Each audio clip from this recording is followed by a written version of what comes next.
কণ্টকাকীর্ণ হয়ে বাবার প্রতি ভালোবাসা প্রকাশ করছে। আর এটাকে আমাদের গ্রাম বাংলার ভাষায় কি বলে জানেন? এটাকে বলা হয় কাটা ভাঙানো। অর্থাৎ এই কুল গাছের যে কাঁটাগুলো আছে সেগুলো ওদের দেহের সাথে পৃষ্ঠ হয়ে অনেকগুলোই ভেঙে যায়, ওদের শরীরে অনেক ক্ষতও তৈরি হয়, যেগুলো হয়তো অনেক সময় দেখা যায়, অনেক সময় দৃশ্যমান হয় না। তো এই কারণে এটাকে কাটা ভাঙানো রিচুয়াল বলা হয়। এরপরে রাস্তাঘাট ঝাড় দেওয়া হচ্ছে, কারণ যারা দর্শনার্থী আছেন তাদের পায়ে যেন এই কাঁটা বিদ্ধ না হয়। এদিকে আমরা দেখতে পাচ্ছি সন্ন্যাসীরা সব ক্লান্ত পরিশ্রান্ত হয়ে মন্দিরের দাওয়াতে বসে বিশ্রাম নিচ্ছে। অবশ্য বিশ্রাম নেবারই কথা, ওদের ওপর দিয়ে তো কম পরিশ্রম যায় না এ কটা দিন। এরপরে শুরু হলো গাজনের নাচ। আচ্ছা, আপনারা কি জানেন নীল পুজোকে কিন্তু অনেকেই শিবের গাজনও বলে। আর শিবের গাজন বাংলার শেকড়ের সাথে একদম ওতপ্রোতভাবে জড়িয়ে আছে। বাংলাতে যখন চৈত্র মাসে শিবের গাজন হতো, অর্থাৎ আমি আগেকার সময়ের কথা বলছি, ওই সময় গ্রামাঞ্চলে শিবের গাজনের যে নাচ ওটা খুবই প্রসিদ্ধ ছিল। এই কারণে সন্ন্যাসীরা এখনও পায়ে ঘুঙুর বেঁধে বাবার উদ্দেশ্যে নাচ প্রদর্শন করে। তবে এই নাচের পেছনে কিন্তু আমাদের সংস্কৃতির বড় একটা অংশ আছে।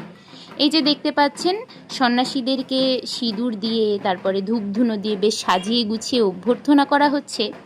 আর সন্ন্যাসীরা সবাই মাটিতে শুয়ে গড়াগড়ি খাচ্ছেন এবং বিভিন্ন মুদ্রা তালে নাচছেন। এর পেছনের অর্থ হচ্ছে, আসলে ভোলানাথ তো নটরাজ, তিনি তার নাচের মাধ্যমেই সৃষ্টি করেন এবং নাচের মাধ্যমেই নিজের ক্রোধকে প্রকাশ করেন। অর্থাৎ আমরা যদি হিউম্যান মাইন্ডের ভেতরে যাই, আপনি যখন নাচবেন বা গাইবেন, সঙ্গীত আপনার মনকে, সঙ্গীত বা নৃত্য আপনার মনকে প্রশান্ত করে বা রিল্যাক্স করে। অর্থাৎ ডিপ্রেশন থেকে বের হবার বা যে কোনো দুঃখ কষ্ট থেকে আপনি যদি বেরোতে চান, তাহলে মিউজিক অথবা নৃত্যের শরণাপন্ন কিন্তু হওয়াই যায়।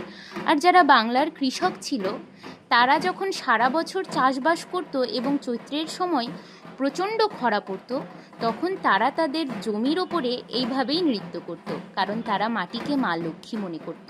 কারণ মাটিতেই ফসল ফলে, আর মাটিতেই তারা গড়াগড়ি দিয়ে শিবের উদ্দেশ্যে নৃত্য প্রদান করে তারা নিজেদের মনকে হালকা করত এবং একটু আনন্দও পেত। তাই শিবের গাজনের নাচ কিন্তু প্রচণ্ড বিখ্যাত। যদি বলা যায় এর পেছনের হিউম্যান মাইন্ডের কারণ কি বা সাইকোলজিক্যাল ফ্যাক্ট কি, তাহলে আমরা বলতেই পারি আমাদের যে গ্রাম্য সমাজের চিরাচরিত প্রথা, এটাই আসলে এখানে রিফ্লেক্ট করে। তো এখানে বিভিন্ন ছন্দে নাচা হচ্ছে নটরাজের উদ্দেশ্যে। আর পায়ে পরে নিয়েছে তারা কি সুন্দর ঘুঙুর। দেখুন, যখন এই সন্ন্যাসীরা নাচে এবং ঘুঙুরের ঝুনঝুন শব্দ হয়, বিশ্বাস করুন মনটাই ভালো হয়ে ওঠে। তো আজ এই পর্যন্তই, বাকি কথা তৃতীয় পার্টে। টাটা।